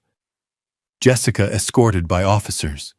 They brought her into the house, and she stood in the doorway looking at the scene. Is it over? She whispered. Hayes nodded. We need you to confirm what Marcus Cole just told us. Jessica's testimony was brief, but damning. Yes, Ryan had hired Marcus. Yes, she'd known about the plans. Yes, Ryan had said they needed both James and Catherine gone by year's end. At 7:30, Margaret's phone rang. When she came back in, she was pale. That was the forensic pathologist. Preliminary results from the exhumation. She looked at Hayes. High concentration of a toxic substance in Catherine's heart tissue. Consistent with potassium chloride. They're running comprehensive tests, but the pathologist says there's no question. This wasn't natural causes. Hayes nodded slowly. Then this is officially a homicide investigation. They loaded Ryan into a police car. Through the window, he looked at me one last time. You destroyed your only son for a dead woman, Dad. I walked closer, made sure he could hear me. You destroyed yourself the day you put that substance in your mother's vitamins. The door closed. The police car pulled away, taking my son to a place he'd probably spend the rest of his life. I stood in my front yard as the sun climbed higher. Neighbors watched from a respectful distance. For the first time in 5 months, I could breathe. Catherine had spent her final hours gathering evidence, protecting me, making sure Ryan wouldn't get away with what he'd done. She'd hidden cameras, recorded conversations, changed her will-written letters. She'd fought him every step of the way. And now, standing in the morning light with police cars surrounding my house and my son in custody, I realized something. She'd won, not just for herself, for me, for justice itself. Hayes approached me, her expression softer than I'd seen it. You should get some rest, Mr. Mitchell. We'll need your full statement later today, but for now you're safe. It's over. I nodded, not trusting my voice. As the police finished their work and started to clear out, I looked up at the sky. It was going to be a beautiful day, and Catherine, wherever she was, knew that her husband was safe. That had to be enough. A week after Ryan's arrest, Margaret called with news I didn't want to hear. He made bail. I was standing in my kitchen, the same kitchen where Catherine had collapsed. I gripped the counter. How the judge set it at $2 million. Jessica's family posted it. Her parents are wealthy. Old money from Charleston. They put up property as collateral. Margaret's voice was tight with frustration. My guess is Jessica convinced them Ryan's being railroaded. So he's just out with conditions. Surrendered his passport, ankle monitor, can't leave King County, can't contact you or any witnesses. But yes, James, he's out. I looked at the kitchen floor where Catherine had fallen. Ryan was somewhere in Seattle right now, free while my wife was in the ground. Tell me we can still win this. We can, but his attorney is good and he's already making moves. That afternoon, I met Margaret at her office. She'd spread legal documents across her desk. Motions, filings, medical reports. Jonathan Price, Margaret said, tapping a business card. 55, former King County prosecutor, won 3 high-profile homicide defenses in the past decade. Ryan hired the best. What's he arguing? Margaret slid a motion across the desk. Insanity defense. Claims Ryan suffered a severe psychological breakdown after discovering his mother had Alzheimer's disease. Catherine didn't have Alzheimer's. I know. It's fabricated. But Price is building a narrative. Devoted son learns his mother is declining, becomes mentally unstable. He's citing a psychiatric evaluation from September signed by Dr. Nathan Pierce. I stared at the document. Dr. Pierce. The same psychiatrist who'd tried to have me declared incompetent. Pierce was arrested, I said. Exactly. Which is why this defense isn't going to work. Margaret pulled out another file. After Pierce was detained, we subpoenaed his financial records. She showed me a spreadsheet. Payments from Ryan to Dr. Nathan Pierce dating back 3 years. $280,000 total. 9 psychiatric evaluations, Margaret said. 9 separate reports over 3 years, all documenting Ryan's supposed mental health struggles. All fake. All purchased. He was building an insanity defense for 3 years. He was building insurance. Ryan knew if he ever got caught doing something criminal, he'd need a paper trail showing mental illness. So he paid Pierce to create one. I sat back. That's not insanity. That's premeditation. Exactly. And that's what I'll argue when this goes to trial. A truly mentally ill person doesn't spend 3 years and $280,000 manufacturing evidence of their own insanity. That's what a calculating criminal does. Margaret pulled out more documents. There's more. Thomas Reed kept digging. Found an offshore account in the Cayman Islands. Ryan transferred $150,000 from your family trust to that account. He was hiding money, James. Planning long-term. Planning to eliminate you and Catherine and disappear.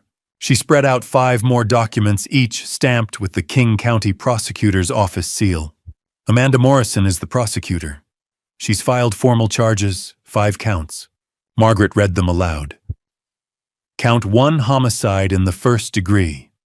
Life without possibility of parole. Count 2, attempted conspiracy to cause harm.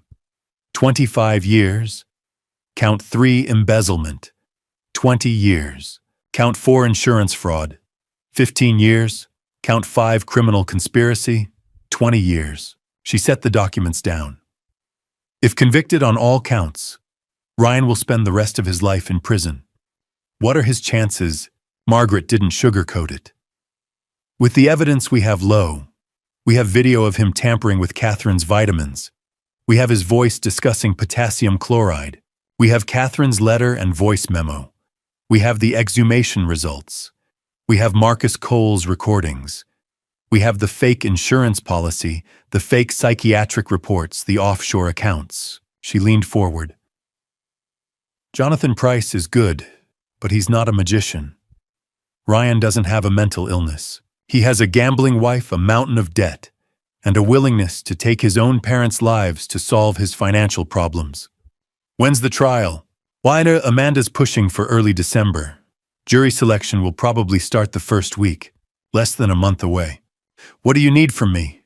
Testimony. You'll be our key witness. Amanda will walk you through finding the glasses, the videos, Catherine's letter, the confrontation with Ryan. She'll need you to be clear, calm, and credible. I nodded, but my hands were shaking. James. Margaret's voice softened. Are you ready for this? Ready to sit in a courtroom and testify against your son? I thought about Catherine's letter, about how she'd spent her final hours protecting me, about how she'd gathered evidence knowing she might not survive to see justice done. I'm ready. That evening, a letter arrived at my house, hand-delivered by someone from Ryan's defense team. My name on the envelope in Ryan's handwriting. I almost threw it away, but I opened it. Dad, I'm sorry. I know those words aren't enough. I was desperate. Jessica's debt was crushing me. I never meant for things to go this far. I never wanted to hurt Mom. I never wanted to hurt you. Please, Dad, drop the charges. Talk to the prosecutor. Tell them you don't want to pursue this. I'm still your son. I made mistakes. Terrible mistakes. But I can change. I can get help. Please don't let them put me in prison for the rest of my life. Please don't throw away your only son. I love you, Dad. Ryan. I read it twice. Looked for the son I'd raised somewhere in those words. Looked for genuine remorse. All I found was manipulation. He wasn't sorry he'd taken Catherine's life. He was sorry he'd been caught. I tore the letter in half, then in half again, dropped the pieces in the trash. Margaret had asked if I was ready to testify against my son. I was, because the man who wrote that letter wasn't my son anymore. The trial would start in 3 weeks, and when it did, I'd make sure Catherine's voice was heard. Every word she'd recorded, every piece of evidence she'd gathered, every truth she'd fought to preserve. Ryan wanted mercy, but justice for Catherine mattered more. November 4th arrived cold and gray, the kind of Seattle morning where the rain held off, but the sky promised it wouldn't wait long. Margaret and I walked up the steps of the King County Superior Court together. Camera crews lined the sidewalk. This had become a media story. I kept my head down, let Margaret run interference with the reporters shouting questions. Inside the courthouse was all marble and echoes. We went through security, took the elevator to the 4th floor. Courtroom 4C. The Honorable Patricia Holloway presiding. Judge Holloway sat at the bench reviewing documents while the courtroom filled. 60 years old, gray hair pulled back in a severe bun, the kind of judge who didn't tolerate nonsense. Ryan was already there with Jonathan Price sitting at the defense table. He wore a dark suit, white shirt, conservative tie. His ankle monitor was hidden under his slacks. He glanced back when I entered. Our eyes met for half a second. Then he looked away. The jury box filled. 12 people selected over 2 days. 7 women, 5 men. A retired teacher, a software engineer, a nurse, an accountant. 12 strangers who would decide my son's fate. Judge Holloway called the court to order at 9 a.m. sharp. The People versus Ryan Thomas Mitchell. Counsel, are you ready to proceed with opening statements? Amanda Morrison stood. She'd worn navy blue today, her dark hair pulled back. Professional, serious, prepared. Your Honor, the people are ready. Amanda walked to the jury box, made eye contact with each juror before she began. This is a case about greed, about betrayal, about premeditation. Ryan Mitchell didn't just take his mother's life. He planned it for months, purchased the substance, tampered with her vitamins, watched her collapse on her kitchen floor and waited 12 minutes before calling for help. Her voice was measured, factual, devastating. But he didn't stop there. Ryan Mitchell also planned his father's end. Hired a professional, forged life insurance documents, attempted to have his father declared mentally incompetent so he could seize control of a $3.2 million estate. She let that number hang in the air. Over the next week, you'll hear from James Mitchell. You'll see video evidence of Ryan tampering with his mother's vitamins. You'll hear Catherine Mitchell's voice in a recording made hours before she passed. warning her husband that their son was planning to take both their lives. You'll hear forensic evidence proving Catherine didn't have a natural passing. Amanda returned to the prosecution table. You'll also hear from Dr. Nathan Pierce, a psychiatrist who accepted $280,000 from Ryan Mitchell over 3 years to manufacture fake psychiatric reports. Reports designed to create an insanity defense if Ryan ever got caught. Because that's what calculated criminals do. They plan for contingencies. She looked at Ryan. Ryan Mitchell is 39 years old, a licensed attorney, an intelligent man who knew exactly what he was doing. This isn't a tragedy of mental illness. This is a story of greed and violence, and at the end of this trial, we will ask you to hold Ryan Mitchell accountable. She sat down. The courtroom was silent. Jonathan Price rose. He dressed more casually, gray suit, no tie. He smiled sadly at the jury. Ladies and gentlemen, what you're about to hear is indeed a tragedy. But it's not the tragedy Ms. Morrison just described. This is a tragedy of a family destroyed by mental illness. He walked slowly toward the jury box. Ryan Mitchell loved his mother, loved his father. But over the past 3 years, Ryan has been suffering from an undiagnosed dissociative disorder, a mental condition that causes breaks from reality, impaired judgment. Dr. Pierce evaluated Ryan and documented these symptoms. Someone in the jury box shifted uncomfortably. Jonathan kept going, but it was a weak opening. The fake psychiatric reports had destroyed any credibility the insanity defense might have had. Judge Holloway looked at Amanda. Call your first witness. The people called James Robert Mitchell. I stood. Margaret gave my arm a brief squeeze. I walked to the witness stand, was sworn in, sat down facing the courtroom. Amanda led me through it methodically. Finding Catherine's glasses, the videos of Ryan tampering with vitamins, Catherine's voice memo, the safe deposit box, the confrontation in my living room where Ryan confessed. I kept my voice steady, answered every question. Then Jonathan Price stood for cross-examination. Mr. Mitchell, you testified that you were grieving your wife. Isn't it true that you experienced significant depression during that time? I was mourning my wife of 38 years. Mourning can affect perception, can't it? Make us see things that aren't there. I looked directly at him. I saw my son on video putting a substance in his mother's vitamins.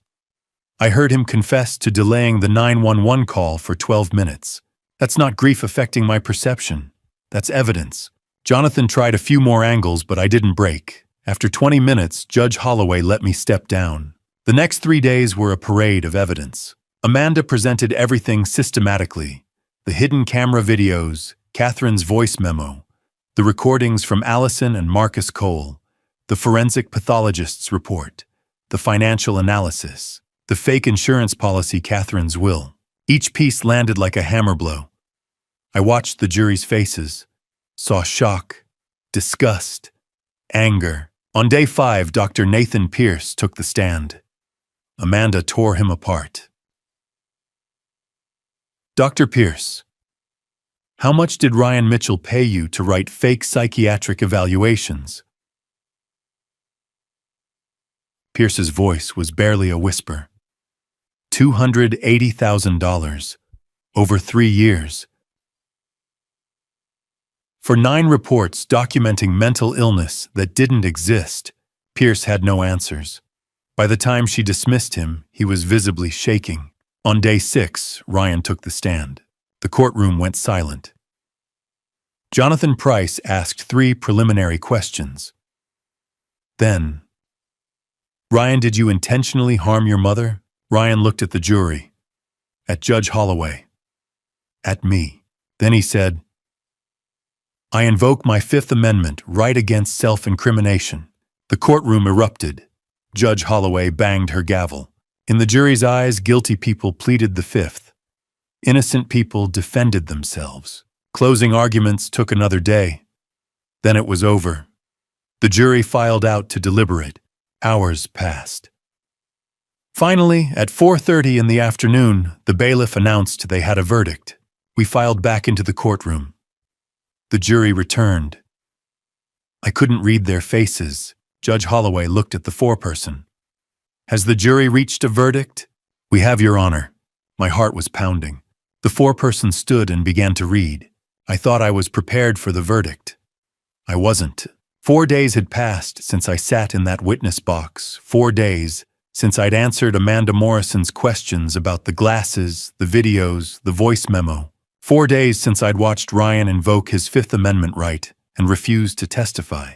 Now, on the morning of November 8th, I stood outside courtroom 4C with Margaret Thornton waiting for the jury to return. They'd been deliberating for 9 hours. Margaret checked her phone for the 3rd time in 5 minutes. Juries that deliberate this long usually mean one of 2 things, she said quietly. Either they're deadlocked or they're being very, very thorough. I nodded, but I didn't trust my voice. My hands were shaking again, just like they had when I'd first held Catherine's glasses in Daniel Porter's shop. Just like they had when I'd listened to her voice memo for the first time. I pressed them flat against my thighs and stared at the courthouse floor. At 10:47 a.m., the bailiff opened the courtroom doors. Jury's back. The gallery was packed. I took my seat in the front row, Margaret beside me. Across the aisle, Jonathan Price sat alone at the defense table. Ryan was brought in through the side door, his hands cuffed in front of him, his face blank. He didn't look at me. Judge Patricia Holloway entered. We all rose. Please be seated, she said. Her voice was calm, measured. She turned to the jury box. Ladies and gentlemen of the jury, have you reached a verdict? The foreperson. A woman in her early 60s, a retired schoolteacher from Ballard, stood. We have, Your Honor. The bailiff took the verdict forms from her and handed them to the judge. Holloway reviewed them in silence, her expression unreadable. Then she handed them back. The defendant will rise. Ryan stood. Jonathan Price stood beside him. Shot on the charge of first-degree murder in the death of Catherine Ann Mitchell. The foreperson read, her voice steady. We, the jury, find the defendant, Ryan Thomas Mitchell, guilty. The courtroom erupted. Someone behind me gasped. I heard a woman sob. Margaret's hand found mine and squeezed. On the charge of conspiracy to cause harm to James Robert Mitchell, we find the defendant guilty. Ryan's jaw tightened, but he didn't move. On the charge of embezzlement of $680,000 from the Mitchell Family Trust, we find the defendant guilty. On the charge of insurance fraud involving a false life insurance policy valued at $1.5 million, we find the defendant guilty. On the charge of criminal conspiracy in hiring Marcus Andrew Cole, we find the defendant guilty. Judge Holloway waited until the courtroom quieted. Mr. Mitchell, you have been found guilty on all 5 counts. Sentencing is set for November 22, 2024 at 9 a.m. Bailiff remanded the defendant. Ryan turned his head just slightly and looked at me for the first time since the verdict. His eyes were empty. Then he was led away. Outside the courthouse, Margaret read a brief statement to the press. I stood beside her, hands in my pockets, squinting against the November sun. Catherine Mitchell spent the final hours of her life gathering evidence to protect her husband and expose a terrible scheme, Margaret said. Today, justice was served not because of the legal system alone, but because she refused to let fear silence her. We honor her courage, and we hope this verdict brings some measure of peace to her family. A reporter called out, Mr. Mitchell, do you have anything to say? I shook my head. Margaret guided me toward her car. The courtroom was quieter this time. No cameras inside, no crowd in the gallery. Just me, Margaret Amanda Morrison, Jonathan Price, and a handful of court staff. Judge Holloway reviewed the pre-sentence report in silence. Then she looked up. Mr. Mitchell, you have been convicted of first-degree murder, conspiracy, embezzlement, fraud, and criminal conspiracy. The law allows me to impose a sentence that reflects the gravity of these offenses and the harm you have caused." She paused. "For the murder of Catherine Ann Mitchell, I sentence you to life in prison without the possibility of parole. For each of the remaining 4 counts, I sentence you to 25 years to be served concurrently with the life sentence." Ryan stood perfectly still. "Do you wish to make a statement?" the judge asked. He shook his head. "Then this court is adjourned." The visitation room smelled like disinfectant and stale coffee. I sat on a metal stool, staring at the plexiglass partition, waiting. A guard led Ryan to the opposite side. He picked up the telephone handset. I picked up mine. For a long moment, neither of us spoke. "None of you came," he said finally. I came to say goodbye," I replied. He looked older, thinner. His prison jumpsuit hung loose on his shoulders. "I didn't mean for it to go this far," he said. I needed the money. Jessica's family, the casino, the debt, it was crushing us. And Mom found out. She was going to cut me off Dad. I panicked. "You put a harmful substance in her vitamins," I said quietly. "You watched her collapse. You waited 12 minutes before calling for help." His eyes flickered. "I know, and you plan to do the same to me." He didn't answer. I set the phone down on the counter, stood up, and walked toward the exit. "Dad," I didn't look back. I drove home in silence. In my rearview mirror, the barbed wire fence of the penitentiary grew smaller and smaller until it disappeared. I didn't cry. Catherine had fought for the facts in her final hours. She'd left me a map, a warning, a will. She'd made sure I wouldn't become the next name on Ryan's list, and now justice was done. The apartment was quiet in a way the old house never was. I sat in the corner armchair of my new place in Capitol Hill, a 1-bedroom unit on the 6th floor with a view of Puget Sound. It was December 2024, 6 weeks since the sentencing, 8 months since I'd found Catherine's glasses with the broken hinge. The rain tapped softly against the window, and for the first time in over a year, I didn't feel the walls closing in. Margaret had helped me find this place. "You need a fresh start, James," she'd said. "Somewhere Catherine's memory can rest without haunting you." She was right. I couldn't live in that house anymore. Not in the kitchen where Catherine had collapsed. Not in the bedroom where we'd shared 38 years of mornings. So I'd packed what mattered: a few photographs, her favorite books, the wooden box, where she kept her gardening gloves. Everything else I donated. The apartment was small, clean, and faced east. Every morning the sun rose over the water, and I made coffee and watched the ferries cross the Sound. It wasn't the life I'd planned, but it was a life I could live.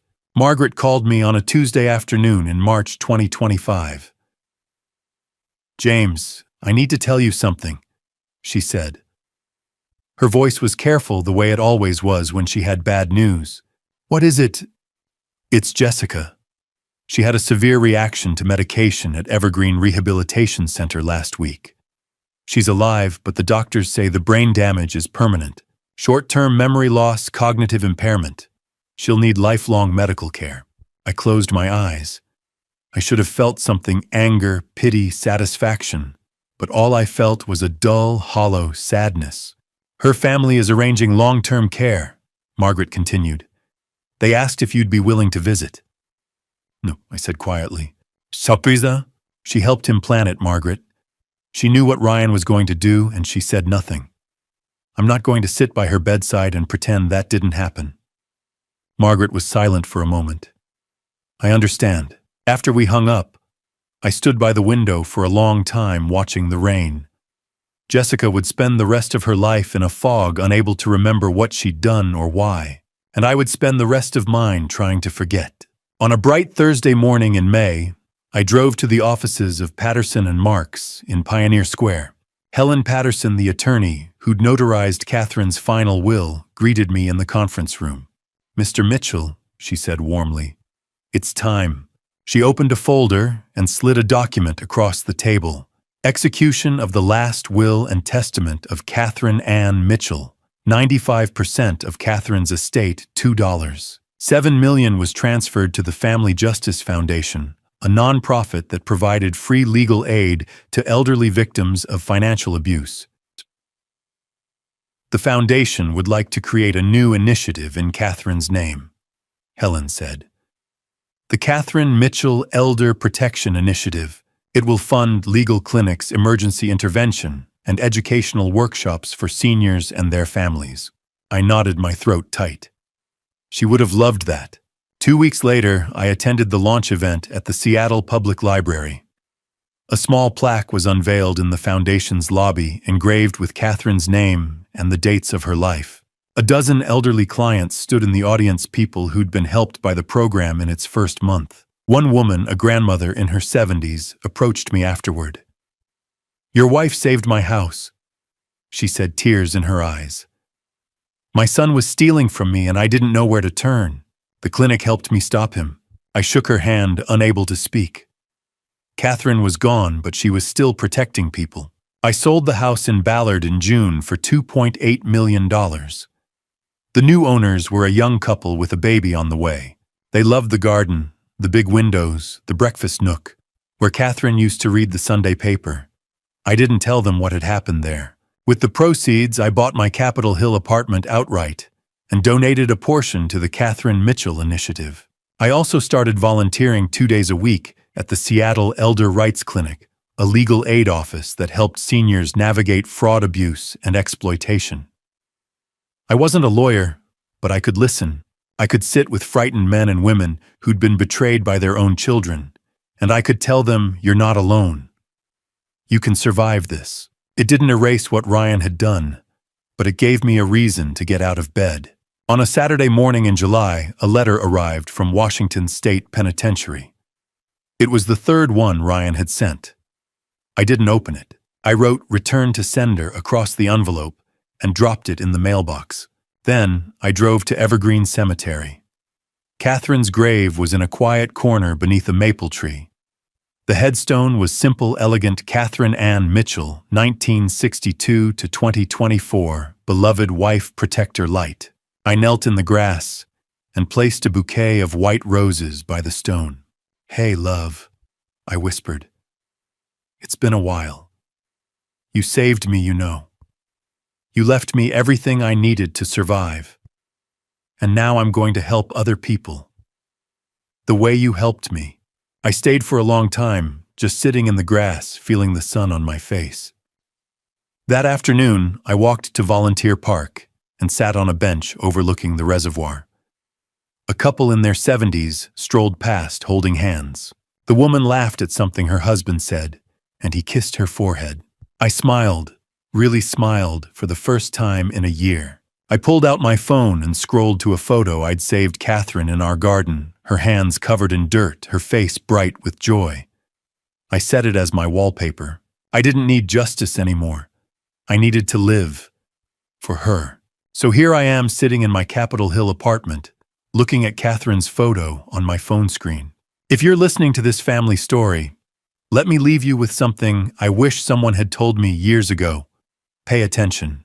Pay attention to the people you love, especially when they're silent. Catherine tried to protect me alone because she thought I couldn't handle the weight. I wish I'd seen her fear before it was too late. God gives us instincts for a reason. When something feels wrong in your family story, don't ignore it. Don't wait for proof. Talk. Ask. Listen. This dad revenge tale isn't one I'm proud of. I didn't plan it. I didn't want it. But when your child crosses a line you never imagined they'd approach, you're left with an impossible choice: protect yourself or protect the lie. I chose survival. Some call that dad revenge. I call it staying alive long enough to honor the woman who saved me. Don't become me. Don't let silence poison your home. Don't assume your family story is safe just because everyone's smiling. Ryan smiled at Catherine's funeral while planning my end. Love your children, but keep your eyes open. If this dad revenge journey resonates with you, or if you've faced betrayal in your own family story, share your thoughts below. Subscribe if you want more accounts like this one. Your support means everything. Thank you for walking this difficult path with me to the end. Disclaimer. This narrative contains fictionalized elements created for educational reflection. If the themes are uncomfortable, please select content better suited to your preferences.